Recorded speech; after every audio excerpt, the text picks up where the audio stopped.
Assalamualaikum warahmatullahi wabarakatuh. Bismillahirrahmanirrahim. Alhamdulillahirabbil alamin. Wassalatu wassalamu ala asyrafil anbiya'i wal mursalin sayyidina wa maulana Muhammadin wa ala alihi wa ashabihi ajma'in. Allahumma salli wa sallim wa barik ala sayyidina Muhammad wa fahimna asrarul kitab. Salli wa sallim wa barik ala sayyidina wa alimna hikmata was salam. Allahumma rzuqna fahmal nabiyyin wa hifzal mursalin wa ilhamal malaikatil muqarrabin wa aghnina bil ilmi wa zayyinna bil hilmi wa jamilna bil afiyah wa aqribna bit taqwa wal istiqamah bi rahmatika ya arhamar rahimin. Yang mulia Bapak Wakil Ketua Pengadilan Tinggi Agama Samarinda, yang mulia para hakim, yang terhormat Pak Panitera dan Sekretaris, yang terhormat para pejabat struktural fungsional, karyawan-karyawati beserta pembinaan mental di pagi hari yang saya cintai. Alhamdulillah, kita panjatkan kehadirat Allah Subhanahu wa Ta'ala, di mana kita di pagi ini bersama-sama dalam keadaan sehat walafiat dan mengawali pekerjaan kita pada hari ini. Yang pertama tadi dengan apel pagi yang merupakan silaturahmi secara bersama. Karena tanpa ada apel pagi, barangkali kita semua tidak mungkin akan bisa bersilaturahim ke meja masing-masing. Kemudian yang kedua ini kita mengawali pekerjaan kita dengan sama-sama mengikuti jadwal yang dibuat adalah pembinaan mental. Tapi bagi saya barangkali berat untuk mengatakan ini sebagai pembinaan mental atau sebagai ceramah karena bukan ahlinya. Dan tadi sudah dibisik oleh Pak Panitera, kita hanya sebentar karena setelah ini ada kegiatan yang akan kita laksanakan. Salawat dan salam kita panjatkan kehadirat Nabi besar Muhammad SAW beserta sahabat, kerabat, orang yang berkenan dengan kerajaan beliau hingga akhir zaman. Bapak Ibu rahimakumullah, kalau kita melihat keadaan situasi saat ini, di mana-mana selalu terjadi musibah yang merupakan gambaran dari kemarahan Allah Subhanahu wa Ta'ala. Musibah demi musibah yang menimpa negara kita ini, dan mudah-mudahan kita bersama selalu diselamatkan oleh Allah Subhanahu wa Ta'ala. Ada salah satu petunjuk dari Allah Subhanahu wa Ta'ala dalam salah satu hadis kursi yang berbunyi, qala Allah Ta'ala, inni ahammu bi'adzabi ibadi wa anzuru ila ammaril masajid wa julusa'il Qur'an wa wildanil Islam wa yasukunu qadar. Allah Subhanahu wa Ta'ala berfirman, Rasulullah SAW menyampaikan kepada kita, sungguh kadang-kadang aku bermaksud, kata Allah, hendak menyiksa hamba-hambaku. Namun sewaktu aku melihat orang-orang berduyun-duyun mengunjungi masjid atau memakmurkan masjid. Yang kedua, adanya orang-orang yang duduk mendengarkan bacaan ayat-ayat suci Al-Quran. Dan yang ketiga, adanya anak kaum muslimin yang asyik belajar agama Islam. Maka reda dan tentramlah amarahku kepada Allah. Bapak Ibu hadirin rahimakumullah, apabila kita amati hadis kursi ini cukup mengerikan.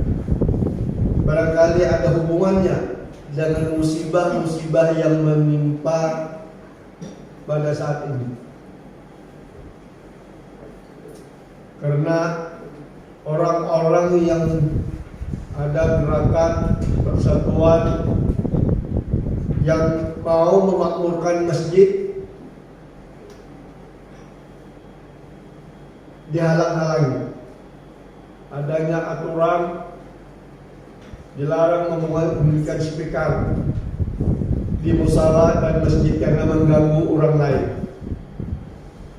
Ini barangkali salah satu penyebab musibah yang menimpa negara kita ini. Padahal yang namanya dakwah itu harus berbunyi, harus diketahui orang. Bukan sembunyi-sembunyi. Mereka berdalil bahwa kalau mau ibadah, mau segala-galanya itu harus sembunyi, memakai bahasa istilah tasawuf, tidak perlu diketahui oleh orang. Ini pendapat mereka orang-orang orientalis, orang-orang yang tidak senang dengan Islam. Barangkali semaraknya dakwah Syiar Islam ini sangat dirasakan kalau orang yang pernah tinggal di Ambon seperti Pak Faisal, yang pernah barangkali di NTB, yang mayoritas muslimnya sangat sedikit, di NTT ya. Jadi juga termasuk di Manado. Itu sangat sedih kita.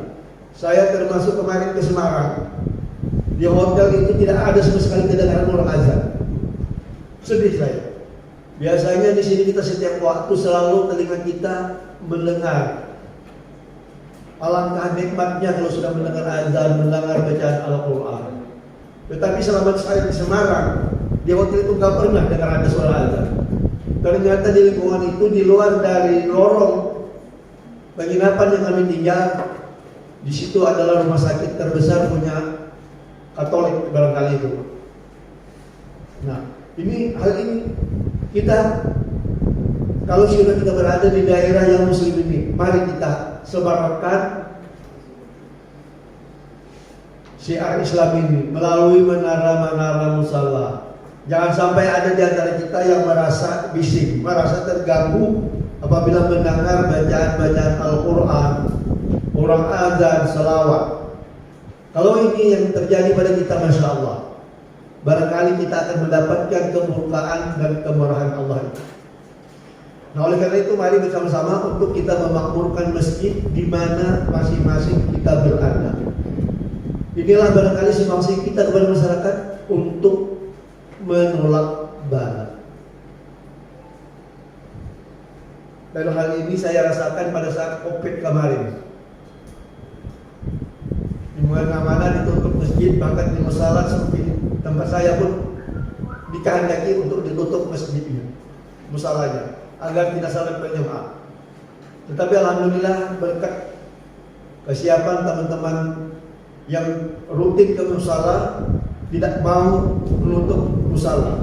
Sampai-sampai saya difitnah setelah datang dari Tanjung Silur, diberitakan Ilham Musadak positif COVID. Oleh RT langsung di gang kami itu disemprot. Wah, saya sangat merasa sedih. Ini suatu penghinaan, tetapi saya berpikir balik, alhamdulillah itu saya kena COVID hanya dalam bayangan, bukan pada kenyataan. Nah ini, dan saya selalu bertawasul kepada Allah setiap saat, ya Allah, jangan Engkau jadikan fitnah kami yang masuk ke musala memakmurkan masjid ini. Karena Engkau berjanji bahwa Engkau akan menghindarkan bala, menjauhkan bala kemarahan-Mu terhadap orang yang memakmurkan masjid. Alhamdulillah, semua jamaah kami yang selalu rutin ke musala tidak ada yang kena COVID. Kalau lebih besar lagi kita amati orang-orang jamaah tabligh, mereka salat berjamaah ke masjid itu merasa wajib.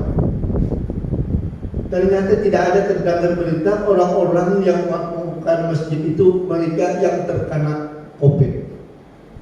Alhamdulillah yang banyak kena COVID orang-orang yang jauh dari masjid. Kenapa?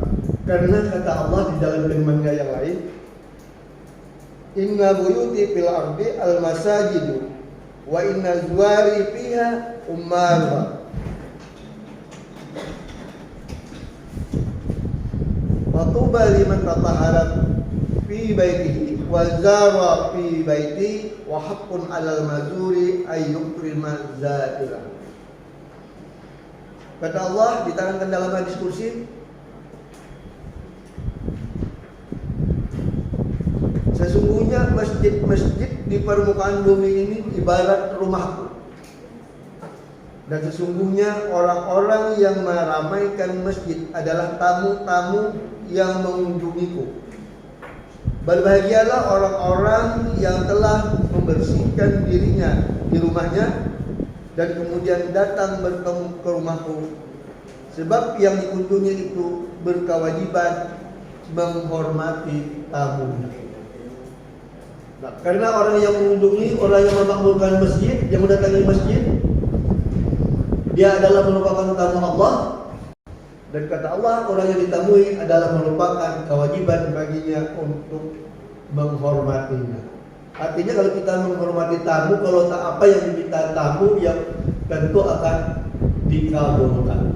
Nah oleh karena itu permintaan kita yang paling tepat, yang paling mudah dikabulkan oleh Allah adalah kita berdoa di rumah Allah.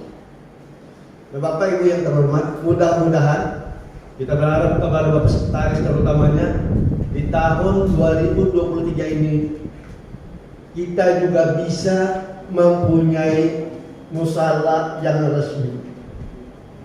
Saya merasa sedih, kita punya lapangan tenis indoor luar biasa, tetapi kita tidak punya musala. Padahal kita adalah orang-orang pelupur agama yang berlabelkan agama. Sebelah menyebelah orang punya musala, kenapa kita tidak? Di PA-PA mereka ramai pada membuat musala dan kita tidak. Semestinya kitalah yang harus menjadi contoh. Nah oleh karena itu saya sangat berharap, walaupun saya tinggal 1 tahun lagi akan pensiun, karena ini unek-unek yang terpandang di dalam hati saya keluarkan pada hari ini untuk menghadapi tahun 2023. Mudah-mudahan Pengadilan Tinggi Agama punya musala yang resmi. Barangkali karena tadi ada pesanan dari panitera, barangkali inilah yang bisa saya sampaikan. Wallahul muwaffiq ila aqwamit thariq. Wassalamualaikum warahmatullahi wabarakatuh.